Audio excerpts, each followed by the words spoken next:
A Guerra de Canudos aconteceu no sertão da Bahia entre 1896 e 1897 e colocou um exército brasileiro contra a população de um arraial chamado Belo Monte.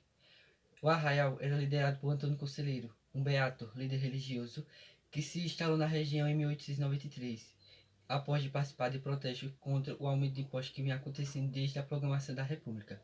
O arraial, que ficou conhecido como Belo Monte, ficava às margens do rio Vazar Barris, que já era habitado. Com a chegada de Antônio Conselheiro, o local cresceu e chegou a possuir cerca de 24 mil habitantes.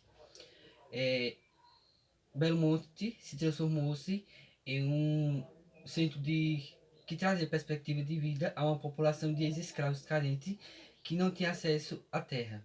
A atuação de Antônio Conselheiro foi muito importante e responsável por atrair milhares de pessoas à procura de Beato. Isso fez de Canudo o centro de Romaria. Meu nome é Rose Kelly e eu vou dar continuidade sobre o que Júnior falou. Bom, a aliança religiosa de Antônio Conselheiro apresentava-se como um risco à igreja, devido à sua grande popularidade e à experiência social e política com traços de igualitarismo. Ambos aspectos representavam uma ameaça às elites econômicas locais que se baseavam-se no latifúndio e no domínio dos coronéis. Sendo assim, Canudos era um risco para as elites da Primeira República. Bom, agora eu vou falar sobre a Guerra do Contestado de 1912 e 1916. A Guerra de Contestado aconteceu em uma área disputada pelos estados de Santa Catarina e Paraná entre 1912 e 1916. Assim aconteceu em Canudos, na região de Contestado, em uma série de sertanejos pobres. Encontrou também os discursos e líder religioso chamado José Maria. Boa tarde, meu nome é Maria das Graças e eu vou dar continuidade ao que a menina falou. Constante foi entregue para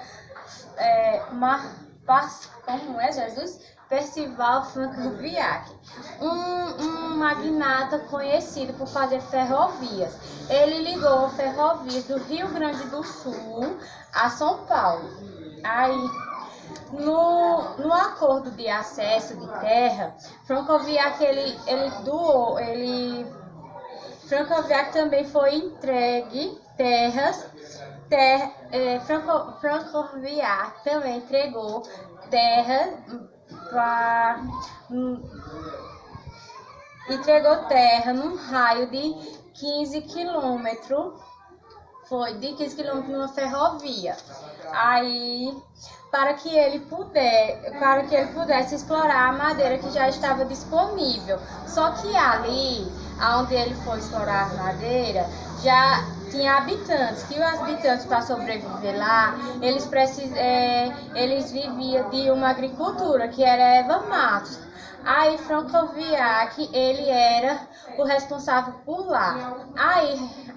Né, aí foi isso que eu entendi. E para terminar, Francoviac juntou vários jagunços e expulsou os moradores da área. E é isso, minha colega vai dar continuidade. A guerra começou em outubro de 1912, quando um grupo de pessoas foram liberados por José Maria. Instalou-se em Irane, na região contestada pelos estados ou agrupamento de pessoas. Em Irane foi entendido pelo pessoal do Paraná como uma invasão coordenada pelos catarinenses. E assim, esse estado entrou em conflito. Neste conflito, José Maria acabou sendo morto. Após a morte de José Maria, o fervor religioso prosseguiu com os sertanejos, fundando uma série de comunidades autônomas. A existência dessas comunidades era vista pelos coronéis como uma ameaça. A Guerra do Contestado estendeu-se até janeiro de 1916 e foi responsável pela morte de cerca de 10 mil pessoas. As comunidades autônomas foram destruídas nas décadas seguintes. Foi realizado um processo de branqueamento. A revolta da vacina aconteceu no Rio de Janeiro, quando ainda era capital do Brasil, entre os dias 10 e 16 de novembro de 1904. O povo insatisfeito protestou contra a lei da vacinação obrigatória e também contra os serviços públicos prestados. A antivaríola foi a vacina responsável por essa revolta.